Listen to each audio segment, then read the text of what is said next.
దేవుని నామమునకు మహిమ కలుగును గాక. Heavenly light ministries global prayer tower ఆధ్వర్యంలో జరుగుతున్న ఉదయకాలపు స్తుతి ఆరాధన కూడికొచ్చిన మిమ్మల్ని అందరినీ ప్రేమపూర్వకంగా ఆహ్వానిస్తున్నాను. రోజులు త్వర త్వరగా గడిచిపోతున్నాయి. మరలా అదే మనం ఈ దినము మరి 4వ పరిశుద్ధ దినంలోకి ప్రవేశించటానికి దేవుడు కృప దయచేశాడు. ఆగస్టు నెలలో 5 పరిశుద్ధ దినాలున్నాయి. మరి ఈ దినము 4వ పరిశుద్ధ దినం. మరి ప్రభుని ఆరాధించే దినము, పునరుత్థాన దినము, మరి ఆదివారపు దినపు శుభములు, ఆశీర్వాదములు మన మీద, మన కుటుంబాల మీద దేవుడు సర్వ సమృద్ధితో అనుగ్రహింప చేయను కాక. ఆమెన్. హల్లెలూయా. మత్తయి సువార్తను అధ్యయనం చేస్తా ఉన్నాము. మరి నిన్నటి దినముతో 5 అధ్యాయాలు పూర్తి చేశాము. ఈ దినము 6వ అధ్యాయము నుంచి ప్రారంభించుకుందాము. మొదటి వచనం నుంచి 15వ వచనం వరకు 5,000 మందికి ప్రభు ఆహారం పెట్టుట అనే అంశం గురించి ఇక్కడ రాయబడింది. ఇదే విషయాలు మత్తయి సువార్త 14వ అధ్యాయము 13 నుండి 21 వరకు, మార్కు సువార్త 6వ అధ్యాయము 30 నుంచి 44 వరకు, లూకా సువార్త 9వ అధ్యాయము 10 నుంచి 17 వరకు ఈ యొక్క ఇదే వృత్తాంతము లిఖించబడి ఉన్నట్లుగా మనము చూడగలము. మనం చూసినట్లయితే మరి ఇక్కడ ప్రభు ఈ యొక్క అద్భుతాన్ని చేయక ముందు ఆయన ఒక చోటు నుంచి ఒక చోటికి బయలుదేరి వెళ్తా ఉన్నాడు. 6వ అధ్యాయము మొదటి వచనము. అటు తర్వాత యేసు తిబెరియస్ సముద్రము అనగా గలిలయ సముద్రము దాటి అద్దరికి వెళ్ళాను. మరి ఆయన ఆ సముద్రం మీద ప్రయాణం చేస్తూ ఆ యొక్క సముద్రం ఆవలి ఒడ్డుకు వెళ్ళాడట. యాక్చువల్ ఇక్కడ సముద్రం అని రాస్తారు గాని అది మామూలుగా మరి అది సముద్రం కాదండి. మరి అది సరస్సు, ఇంకొక చోట అది సరస్సు అని రాయబడి ఉంటది. సముద్రాన్ని ఈ వైపు నుంచి ఆ వైపుకి ఈ చిన్న చిన్న పడవల మీద వెళ్ళటం సాధ్యం కాదు. ఇది ఒక సరస్సుగా, అంటే మరి అటువైపు ఉన్నటువంటి ఆవలి ఒడ్డు కూడా ప్రయాణం చేయగలిగినటువంటి మరి అంత వైశాల్యం కలిగిన మరి ఒక చిన్న సరస్సుగా ఉన్నట్లుగా మనం చూడగలము. రోగుల ఎడల ఆయన చేసిన సూచక క్రియలను చూచి బహుజనులు ఆయనను వెంబడించిరి. నిజంగానే ప్రభు కదా, ప్రతి వ్యాధిని, రోగాన్ని, జబ్బుని, దయ్యాలను, అసలు అనేకమైన వాటిని, బహుజన సమూహాలను బాగు చేశాడు. ఆ విడుదల నొందిన వారట ప్రభువుని వెంబడించడం ప్రారంభించాడట. రోగుల ఎడల ఆయన చేసిన సూచక్రియలు చూచి మరి ఆ జలోదర రోగం, మూర్ఛ వ్యాధి గల వాడిని, మరి పుట్టి గుడ్డు వాడిని బాగు చేయట కదా, మరి ఊచ చేయగల వారిని, నడుము వంగిపోయిన వారిని, బెతెస్దా కోనేటిలో 30 సంవత్సరాల నుంచి పడి ఉన్న వాడిని, మరి ఇటు విధంగా అనేక మందిని ఆయన బాగు చేస్తా ఉన్నాడు. సూచక్రియలను చూచి, అద్భుతాలు చూచి మనుషులు చాలా అట్రాక్ట్ అయిపోయి బహుజనులు ఆయనను వెంబడించిరి. ఇక్కడ అన్కౌంటబుల్ పీపుల్ అండి. బహుజనులు ఆయన వెంబడించారట. యేసు కొండ ఎక్కి అక్కడ తన శిష్యులతో కూడా కూర్చుండెను. మరి ప్రభు అక్కడ ప్రసంగం చేయటానికి ఆ కొండ ఎక్కి కూర్చున్నాడు. ఈ ప్రజలందరూ, జన సమూహం అంతా కూడా మరి ప్రభు ఈ మాటలు వింటూ ఉన్నారు. అప్పుడు పస్కాను యూదుల పండుగ సమీపించెను. అది ఏ కాలం అంటే గనక పస్కాను ఆచరించే సమయము. యూదులు మరి తప్పనిసరిగా ఆచరించవలసిన పండుగలలో ఒక పండుగ ఏంటంటే పస్కా పండుగ. పస్కా పండుగ యూదులకి వారి యొక్క క్యాలెండర్ ప్రకారంగా మొదటి నెలలో వస్తుంది. ఈ పస్కాను మొదటి నెల 14, 15 తేదీలలో వారు పస్కాను ఆచరిస్తారు. పస్కా పండుగ వచ్చిందంట.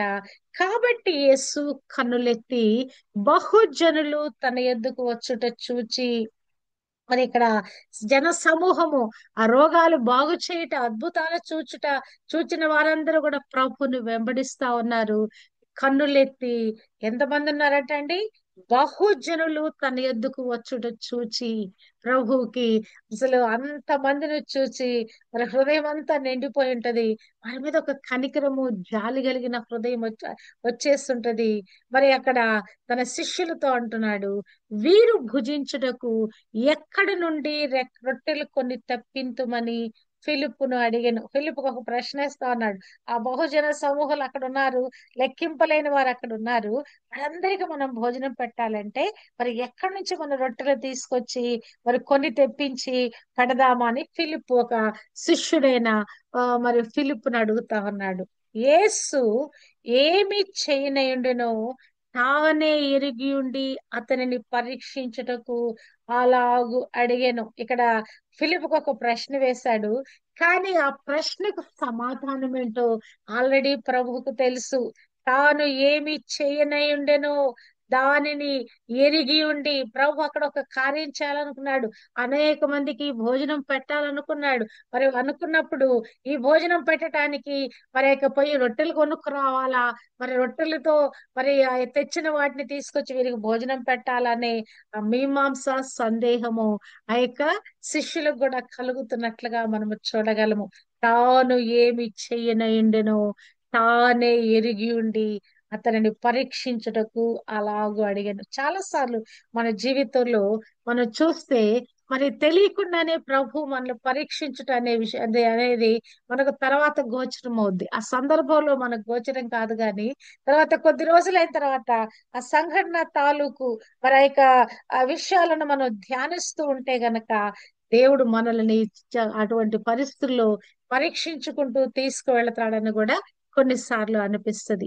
అందుకు ఫిలిప్పు వారిలో ప్రతివాడును కొంచెము కొంచెము పుచ్చుటకైనను 200 దేనారముల రొట్టెలు చాలవని ఆయనతో అనెను. మరి ఇక్కడ ఆ జన సమూహాన్ని చూసి ఇక్కడ క్యాల్కులేట్ చేస్తా ఉన్నాడు. వారిలో ప్రతివాడును కొంచెం కొంచెం, కడుపు నిండా కాదయ్యా, కొంచెం కొంచెం తినాలంటే కూడా 200 దేనారముల రొట్టెలు చాలవు. ఇతను రొట్టెల యొక్క సంఖ్య చెప్పటలా, కానీ డబ్బుతో కొలిసి చెప్తున్నాడు. అంటే కొనాలి కదా, కొనాలంటే ఇంత ద్రవ్యం కావాలి, ఇంత డబ్బు కావాలి. ఎంత కావాలి? 200 దేనారముల డబ్బు కావాలి. అంత డబ్బుతో కొన్ని రొట్టెలు కూడా చాలవు ప్రభు, కొంచెం కొంచెం పెడితే కూడా సరిపోదయ్యా. 200 దేనారాలతో కొనే రొట్టెలు, అంత మరి పరిమాణం కలిగిన రొట్టెలు తీసుకొచ్చి పెట్టినా కూడా ఇంతమందికి సరిపోదు ప్రభువా మరి అని చెప్పి ఇక్కడ ఫిలిప్ మాట్లాడుతున్నాడు. ఈ లోపల ఆయన శిష్యులలో ఒకడు అనగా సీమోను పేతురు సహోదరుడైన అంద్రియ, ఈ సంభాషణ ఫిలిప్కి క్రీస్తు ప్రభువుకి మధ్య జరుగుతా ఉంది. ఈ లోపల మరొక శిష్యుడు వచ్చాడు. ఆయన పేరు అంద్రియ. ఎవరట? సీమోను పేతురు యొక్క మరి సహోదరుడు. ఇక్కడ ఉన్న ఒక చిన్నవాని యొద్ద 5 యవల రొట్టెలు 2 చేపలు ఉన్నవి, కానీ ఇవి ఇంతమందికి ఇవి ఏ మాత్రమని ఆయనతో అడగగా, ఇప్పుడు ఒక శిష్యుడు రిపోర్ట్ తీసుకొస్తున్నాడు. అయ్యా, అందరి దగ్గర వెతికాము, ఎవరి దగ్గర ఆహారం ఉంటుందని వెతికాము, ఒక చిన్న మరి కుమారుడి దగ్గర మరి 5 యవల రొట్టెలు ఉన్నాయి, 2 చిన్న చేపలు ఉన్నాయి. అసలు ఇవి ఏ మాత్రము, ఆ పిల్లవాడు తను తినటానికి తెచ్చుకున్నాడు, ఇంతమందికి ఇవి ఏ మాత్రమని ఆయనతో అనగా, అప్పుడు యేసుక్రీస్తు ప్రభు వారికి ఆజ్ఞ ఇస్తా ఉన్నాడు. యేసు జనులను కూర్చుండబెట్టుడని చెప్పాను. ఆ చోట చాలా పచ్చిక ఉండెను గనుక లెక్కకు ఇంచుమించు 5,000 మంది పురుషులు కూర్చుండిరి. హల్లెలూయా. మరి ప్రభు ఏం ఆజ్ఞ ఇచ్చాడంటే అందరిని బారులు తీర్చి కూర్చోమని చెప్పండి.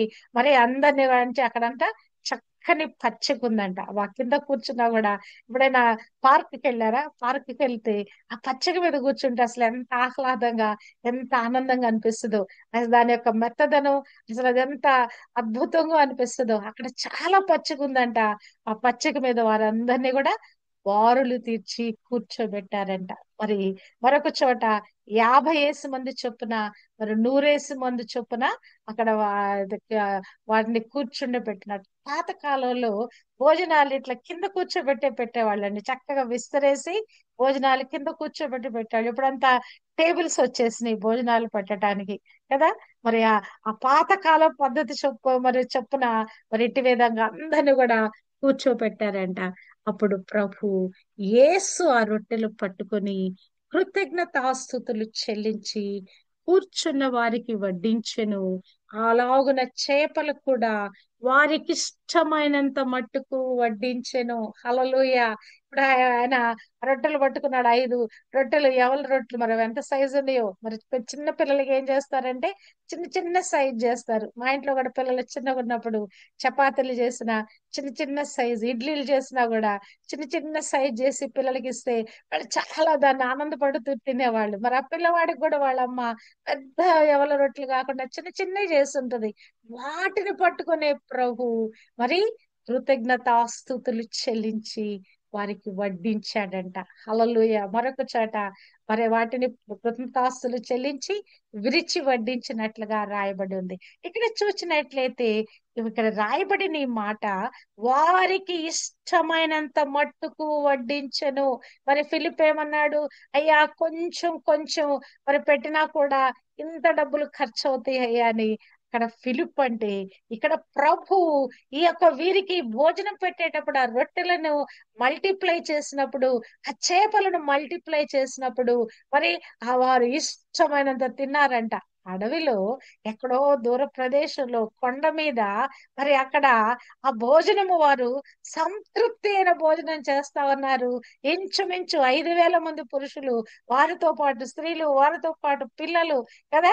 మరి వారు ఎంతమంది ఉండొచ్చు? దాదాపు 10-12 వేల మంది ఉండవచ్చు. వారందరికి కూడా ఇష్టమైనంత వరకు కూడా వారు తినగలిగినంత, తృప్తి చెందినంతగా భోజనము వడ్డించబడిందంట. దేవుడు, మన దేవుడు ఎంత అద్భుతకరుడండి. మనకు కూడా మనం తినే మన గృహాల్లో మనం మరి సిద్ధపరచుకునే ఆహారం కూడా తృప్తికరమైన భోజనంగా కదా. పచ్చడేసుకుని తిన్నా కూడా మన గృహంలో కదా, కారం వేసుకుని తిన్నా కూడా అసలు ఆ తృప్తి అనేది దేవుడు ఆహారం తినేటప్పుడు మనకు కలిగే తృప్తి నిజంగానే మానవుడు ఈ ఆకలి ఈ క్షుద్బాధకే ఎంతో ఇదైపోతాడు కదా. పట్టడి అన్నం ఆ పూటకి మరి ఆకలేసినప్పుడు మరి ఆ కొంచెం అన్నం తింటే కూడా ఎంతో తృప్తిగా అనిపిస్తుంది కదా. ఇక్కడ వారికి తృప్తిగా తిన్నంత వారికి వడ్డించబడిందంట. మన ప్రభు ఏమిచ్చినా కూడా ఫుల్నెస్ లో ఇస్తాడండి. కొంచెం కొంచెం ఏడాయన మరి మరి చాలా సార్లు భోజనాలు చేసే దగ్గర కొరతలు అయిపోతా ఉంటాయి. కొంచెం పెళ్లిళ్ళలో గాని ఫంక్షన్స్ లో గాని ఆఖరిలో ఉన్న వాళ్ళకి మిగలవు. కానీ ఇక్కడ ప్రభు చేసిన ఈ అద్భుతంలో ఇష్టమైనంత మట్టుకు వడ్డించటమే కాదు, వారు తృప్తిగా తినిన తర్వాత ఏమీ నష్టపడకుండా మిగిలిన ముక్కలు పోగు చేయడని తన శిష్యులతో చెప్పెను. హల్లెలూయా.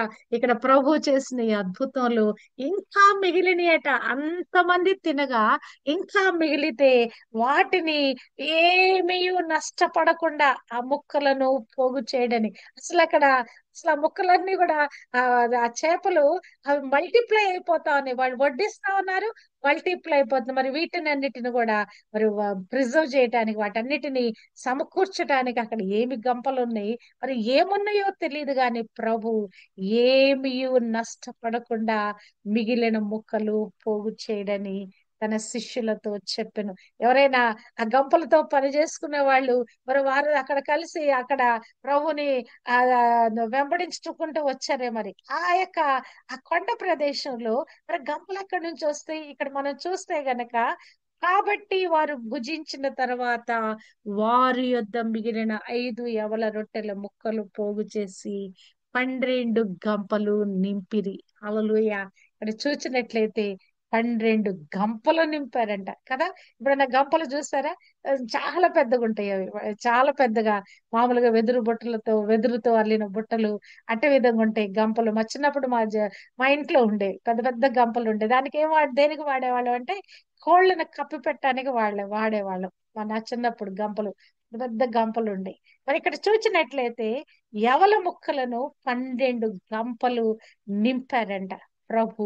ఆ వచ్చిన వారికే కాదు గాని ఆ 12 మంది శిష్యులకు ఆహారం తీర్చడానికి, ఆ తర్వాత కూడా వారి ఆహారం కలిగి ఉండటానికి ఆ 12 గంపల యొక్క ఆహారాన్ని వారికి అనుగ్రహింప చేస్తున్నట్లుగా మనం చూడగలము. ప్రభు మన శారీరకమైన ఆకలి తీర్చేవాడు, మరి ఆ శారీరకమైన దప్పికి తీర్చేవాడు. అంతేకాదు ఆధ్యాత్మిక ఆకలిని, ఆధ్యాత్మిక దప్పికను కూడా తీర్చే దేవుడు ఉన్నట్లుగా మనం చూడగలము.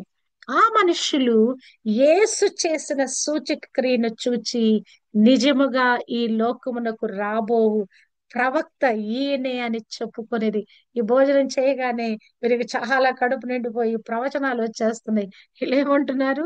రాబో ప్రవక్త ఈయనే కదా. చాలా సార్లు మనం ఎవరికైనా మనకు మేలు చేస్తే, అబ్బా దేవుడిలాగా సహాయం చేసావయ్యా అంటాం. అంటే కడుపు నిండిన స్థితిలో మనలో నుంచి ఆ దీవించేటువంటి ఆ హృదయం వచ్చేస్తుందండి కదా. మనకి ఏదైనా ఒక ఇష్టమైన కార్యం జరిగింది అనుకోండి, మనకి ఇష్టమైన పని ఎవరైనా చేశారనుకోండి, ఆటోమేటిక్ గా మన నోట్లోంచి ఏమొచ్చేస్తాయి?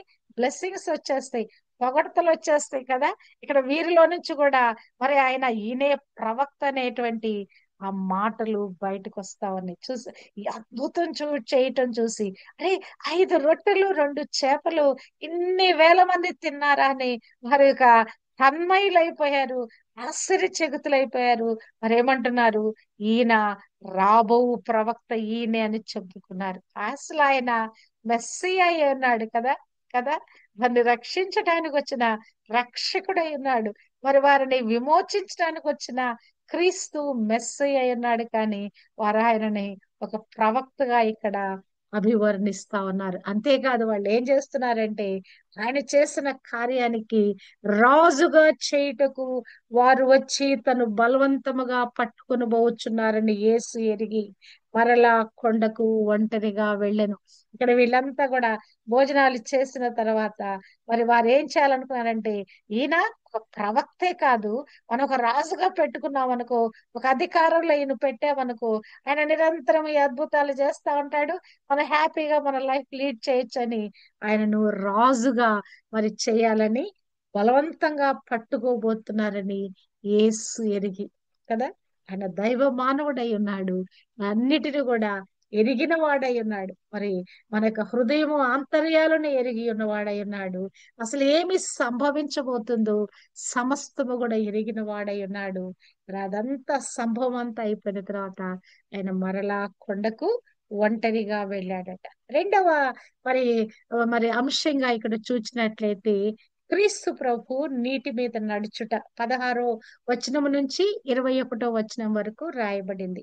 ఇది మత్తయి సువార్త 22వ అధ్యాయము మరి 14వ అధ్యాయము 22 23లో రాయబడింది. మార్కు సువార్త 6వ అధ్యాయము 45 52లో రాయబడినట్లుగా మనము చూడగలము. అంటే ఇక్కడ ఎలాగున ఆ కంటిన్యూషన్ లో మరి ఎలా ఇక్కడ మరి రొట్టెలు పంచిన తర్వాత ఏ కార్యాలు జరిగినాయో అదే కార్యాలు ఇక్కడ మత్తయి మార్కులో రాసినట్లుగా చూడగలము. మరి మరి లూకాసు వార్తకుడు ఎందుకో ఈ విషయాలను లిఖించలేదు. సాయంకాలం అయినప్పుడు 16వ వచనం, ఆయన శిష్యులు సముద్రము నొద్దకు వెళ్లి దోణి ఎక్కి సముద్రపు అద్దరునున్న కపెర్నహూమునకు పోవచ్చుండిరి. ఈ సంభవం అంతా జరిగింది ఆ గలిలయ సముద్రము దాటిన తర్వాత జరిగిన విషయాలు ఇవి. ఆ కొండ మీద జరిగిన విషయాలు. ఇప్పటికే సాయంకాలం అయిపోయింది. ఈ పనులు ఇవన్నీ కూడా అయిపోయేటప్పటికి సాయంకాలం అయిపోయిందంట. ఆయన శిష్యులు సముద్రపు అవతలికి, ఈ యొక్క మరి అవతల వైపు ఉన్నారు కదా, అవతల గట్టులో ఉన్నారు. మరి తిరిగి వెనక్కి వారు నివసించే ప్రదేశానికి వస్తున్నారు. సముద్రము నొద్దకు వెళ్ళి మరి దోణ ఎక్కి సముద్రపు అద్దరనున్న కపెర్నహూమునకు వెళుతున్నారంట. అక్కడ నుంచి అంటే గలిలయ సముద్రం చుట్టే ఈ యొక్క మరి ఊర్లన్నీ ఉన్నట్లుగా మనం చూడగలము. ఇప్పుడు కపెర్నహూము అనే ప్రదేశానికి వెళుతున్నారంట. అంతటిలో చీకటాయన గాని యేసు వారి యొద్దకు ఇంకను రాలేదు. చూచినట్లయితే ప్రభు ఒంటరిగా ప్రార్థన చేయటానికి ఆ కొండ దగ్గరికి వెళ్ళాడు. వీరితో మరి శిష్యులతో ప్రభు లేడు. అప్పుడు పెద్ద గాలి విసరగా సముద్రము పొంగుచుండెను. హల్లెలూయా. ఆ ప్రదేశం అంతా కూడా మరి పెద్ద గాలి వచ్చిందంట, తుఫాను లాగా వచ్చేసిందంట. ఇక ఆ సముద్రము పొంగటం ప్రారంభించిందంట. ఎప్పుడైనా మనము ఏదైనా తుఫాన్లు వచ్చినప్పుడు టీవీలో చూపిస్తారు కదా, అసలు అది చూస్తా ఉంటే అసలు ఆ బీభత్సము, ఆ గాలి, అసలు అలలు ఎగిరి పడటం, అసలు అది మనం చూడటానికే తట్టుకోలేము అసలు మనము కదా. కానీ ఇక్కడ ఎంత ఉధృతంతో ఆ యొక్క గాలి అది వచ్చిందో, కానీ గాలి విసరగా సముద్రము పొంగుచుండెను. వారు ఇంచుమించు 2 కోసుల దూరము దోణిని నడిపించిన తరువాత యేసు సముద్రం మీద నడుచుచు తమ దోణి దగ్గరకు వచ్చుట చూచి భయపడిరి. ఇక్కడ ప్రభు మరి ఇప్పుడు ఇక్కడ గాలి ప్రారంభమైంది. వీరు అపాయకరమైన పరిస్థితిలో ఉన్నారు. ప్రభు అక్కడి నుంచి బయలుదేరి నీళ్ల మీద నడుచుకుంటూ వచ్చాయండి కదా. ఆ నీళ్లను సృష్టించిన సృష్టికర్త ఆయన, సమస్తాన్ని శాసించగలిగిన వాడు, తన మహత్తు గల మాట చేత సమస్తమైన సృష్టిని ఎగ్జిస్టెన్స్ లోకి తీసుకుని వచ్చిన వాడు ఏం చేస్తున్నాడండి? నీళ్ల మీద నడుస్తున్నాడవా. ఈ మాట పలుకుతటవే అసలు ఎంత అద్భుతం అది. నీళ్ల మీద నడవటం. ఒక మానవుడు, ఒక మనిషి యొక్క బరువు ఎంత ఉంటది? ఆ నీటి సాంద్రతలో ఏదైనా మనం ఏమైనా వేయగానే దాన్ని ఈ అడుక్కెళ్ళిపోద్ది. అది ఎంత లోతుగా, మరి ఆ సముద్రం ఎంత లోతుందో తెలియదు. కానీ అది ఆ సముద్రం మీద ప్రభు నడుచుకుంటూ వచ్చాడంట కదా. అద్భుతాలు. నీటి మీద నడకలాగా ఉందండి. ఈ కార్యం ఎట్టి విధంగా జరిగిపోయిందండి అని కొన్నిసార్లు మనం మాట్లాడుతాం. అంటే అది ఎంతో అసాధ్యమైన పని. నీటి మీద నడక అనేది అసలు ఎంతో దుర్లభమైన పని అది. కానీ ప్రభు ఇక్కడ సులువుగా నేల మీద నడిచినట్లుగా ఆయన సముద్రం మీద నడుచుచు తమ దోణి యొద్దకు వచ్చుట చూచి భయపడిపోయారంట కదా. అసలు ఎవరైనా నీటి మీద నడవగలరా? అది అదొక భూతమేంటో దయ్యమేంటోనని మీరు భయపడిపోయారంట. కానీ వారి హృదయాలలో ఈయన మా గురువు, మరి యేసుక్రీస్తు ప్రభు అనే వారు గుర్తించలేదు. గాని ఎవరో నడిచి వస్తున్నారని, ఒకవైపు ఏమో సముద్రము అలలు వారిని భయపెడతా ఉన్నాయి, మరోవైపు ప్రభు నడిచి వచ్చుట మరి ఎంతో భయభ్రాంతులకి మరి గురైనట్లుగా మనం చూడగలము. అయితే ఆయన నేనే, భయపడకుడని వారితో చెప్పెను. హల్లెలూయా కదా. ఈ మాట నేనే అనే మాట ప్రభు ఇచ్చే భరోసా. ప్రభు తాను ఏమై ఉన్నాడు అనని పలికే ఈ మాట నేనే, నేనే. ఈ యొక్క యోహాను సువార్తలో మనం ధ్యానించాము. మరి ప్రభు నేనే, నేనే అని పలుకుట. అది ఆ మాట చెప్పాలంటే మరి ఎంత గట్స్ కావాలండి ఎవరికైనా కూడా ఈ లోకంలో. నేనే అనే మాట చెప్పాలంటే, అంటే నేను మాత్రమే పని చేసి చేయగల సమర్థుడను. ఎప్పుడైనా సరే ఇంత ప్రస్ఫుటంగా నేనే అని చెప్పగలగటం ఇది చాలా కష్టమైన పని అండి. కానీ దేవాది దేవుడు నేనే దేవుడును, నేను తప్ప వేరొక దేవుడును లేడు, నేనే నిజమైన దేవుడును, నేనే, నేనే, నేనే అని ఆ యొక్క యెషయా గ్రంథము, ఆ గ్రంథాలలో మరి ఎంత ప్రస్ఫుటంగా మరి దేవాది దేవుడు నేనే అనే అసలు ఎంత ధాటిగా చెప్తాడు కదా. అధికారంతో కూడిన మరి ఆ మాటలు ఇక్కడ ప్రభు కూడా నేనే, భయపడకుడని వారితో చెప్పాను కనుక ఆయనను దోణి మీద ఎక్కించుకున్నటకు వారు ఇష్టపడి వెంటనే ఆ దోణి వారు వెళ్ళుచున్న ప్రదేశమునకు చేరెను. హల్లెలూయా. మరి ఇక్కడ మనం చూసినట్లయితే వారు ఒక ప్రదేశానికి వెళ్ళటానికి వారు బయలుదేరారు. మరి కొద్ది దూరం ప్రయాణం చేయగానే మరి అలల తుఫానులు వచ్చినాయి. కానీ మరి ప్రభు ఆయనే నడుచుకుంటూ వచ్చి ఆ తుఫాను వాటినన్నిటిని కూడా నిమ్మళపరిచారు. తిరిగి వారు ఏ ప్రదేశానికి, ఆ కపెర్నహూముకు వెళ్ళాలని బయలుదేరారు, మరి ఇక్కడికి వెళ్ళటానికి సహాయం ఉంది. మన జీవితంలో కూడా ఈ తుఫాను లాంటి పరిస్థితులు, ఈ అలల లాంటి పరిస్థితులు, ఈ గాలి లాంటి పరిస్థితులు చాలా సార్లు మనని అల్లకొల్లలో చేసేస్తాయండి. ఆ పరిస్థితులు హఠాత్ పరిమాణంగా మరి మరి జరిగేటువంటి ఆ సంభవాలు అసలు మనం తట్టుకోలేనటువంటి విధంగా మన జీవితాన్ని ఆవరిస్తాయి. కానీ ప్రభు ఆ నీటి మీద నడిచి వచ్చినట్లుగా ఆయన వచ్చేస్తాడండి మన జీవితంలోకి. నేనే, భయపడకని చెప్తాడు. మన ఓదారుస్తాడు, మన బలపరుస్తాడు, మన ధైర్యపరుస్తాడు. అసలు మనని ఆయన మరి ఎంత అద్భుతంగా ఆ సమస్యలో నుంచి బయటకు తీసుకుని వస్తాడు. వాస్తవానికి అసలు దాన్ని మనము అధిగమించలేని సమస్య కదా. ఇక్కడ వీరు ఎక్కడో సముద్రం మధ్య ఉన్నారు, గాలి తుఫానుల మధ్య ఉన్నారు వాళ్ళు కదా. అలలు వారు ఆ యొక్క పడవని ముంచెత్తేంత పరిస్థితిలో ఉన్నారు. కానీ ప్రభు వచ్చి వాటనన్నిటినీ నిమ్మళపరిచి వారు చేరవలసిన గమ్యాన్ని చేర్చాడు. ఈ జీవిత యాత్రలో కూడా ఈ ఆటుపోటులు, ఈ యొక్క పరిస్థితులు, వీటన్నిటిలో చెలరేగేటువంటి సంభవాలు, వీటన్నిటిలో కూడా ప్రభు మనకు సహాయకుడై ఉంటాడండి. ఆయన ఎల్లప్పుడూ మనతోనే ఉంటాడు కదా. నిన్ను విడువను, నిన్ను ఎడబాయను అని చెప్పే మాట నిజంగా అది అక్షరాల దేవుడు మన పక్షాన నెరవేరుస్తాడండి. నేను నీ తోడై ఉన్నాను, నువ్వు భయపడకు, దిగులు పడకు, జడి పడకు, నిబ్బరంగా ఉండు కదా. ఈ మాటలన్నీ దేవుడు పలికాడంటే అవన్నీ కూడా మన పక్షాన మరి అవి నెరవేర్చేవిగా, మనం భయపడాల్సిన అవసరమే లేనట్లుగా, దిగులు పడాల్సిన అవసరమే లేని, అది ఎంత పరిస్థితి అయినా, ఆ తుఫాను అలలు, ఆ యొక్క గాలి సముద్రం మీద కలిగే కదా. ఈ లోకము సముద్రంతో అభివర్ణించారు కదా. మరి సంసారం ఏదేదా దానికంటే కూడా సముద్రానికి ఎదటం ఈజీ అని కూడా ఒక నానుడు ఉంది లోకంలో. అంటే ఇటువంటి పరిస్థితులు వచ్చినా కూడా ప్రభు మన పరిస్థితులకి చాలిన దేవుడుగా ఉన్నాడు కదా. మనకు కావాల్సిన ప్రతి అవసరత తన కృప మహదైశ్వర్యంలో తీర్చేవాడై ఉన్నాడు కదా. ఇక్కడ ప్రభుని గనక ఏ ఉద్దేశంతో మనం వెంబడించినా, రోగాలు బాగు చేయబడాలని మనం వెంబడించినా కూడా మన ఆత్మీయ దాహాన్ని, మన ఆత్మీయ ఆకలిని తీర్చే దేవుడుగా ఉన్నాడు. అంతేకాదు మన జీవితంలో మనకు కావలసిన శారీరక ఆకలిని, దప్పును కూడా తీర్చేవాడై ఉన్నాడు. అద్భుతంగా అడిగి ఊహించు వాటికంటే అత్యధికించు దేవుడుగా కదా. మరి ఆహారం కొంచెం పెడదాం అనుకున్నారు శిష్యులు పాపం, కానీ ప్రభువేమో మరి తృప్తిగా వారు తినగలిగినంతగా, వారికి ఇష్టమైనంతగా దేవుడు పెడతా ఉన్నాడు. ప్రభు మన జీవితాల్లో కూడా ఆయన చేసే కార్యాలు తృప్తికరమైన కార్యాలు చేస్తాడండి. ఆయన మనం కొంచెమే కోరుకుంటే దాన్ని విస్తారంగా మార్చివేస్తాడు. కనుక ప్రభు దగ్గర మనం కనిపెట్టే ప్రతి విషయంలో కూడా అద్భుతాలు మనం పొందుకుంటాం. మరి ఇటువంటి భయంకరమైన పరిస్థితులన్నిట్లో కూడా దేవుడు ఆ పరిస్థితులన్నీ మార్చివేస్తాడు. ఏదైతే ఒక ఉద్దేశము ఒక కలిగి మన జీవితాలను నడిపిస్తా ఉన్నాడు, మనల్ని ఆయన గమ్యానికి చేరుస్తాడు. వాళ్ళు వెళ్ళవలసినటువంటి కపెర్నహూముకి, ఆ ప్రదేశానికి, వారు వెళ్ళుచున్న ప్రదేశమునకు చేరారట. నన్ను కూడా ప్రభు అట్టి విధంగా ఈ జీవిత గమ్యము ఎక్కడికి మనం వెళ్ళాలో, ఎక్కడికి వెళ్ళాలి? పరలోక రాజ్యము, నిత్య మహిమకు వెళ్ళాలి. ఈ వెళ్ళేటువంటి పోరాటంలో మనకు కలిగే ప్రతి ఆపద, ప్రతి ఆటంకము, ప్రతి విధమైన శోధన, ప్రతి విధమైన ఆ యొక్క దుష్టుని యొక్క మరి ఆ యొక్క పోరాటము, వాటన్నిటిలో ప్రభు చాలిన దేవుడుగా ఉండి మరి వాటన్నిటిని గద్దించి, వాటన్నిటిని లయపరిచి, వాటన్నిటిని నిర్మూలించి మన జీవితాలను నిమ్మళపరిచి ఆ ఒడ్డుకి, ఆ గమ్యానికి దేవుడు మన చేరుస్తా ఉన్నాడు.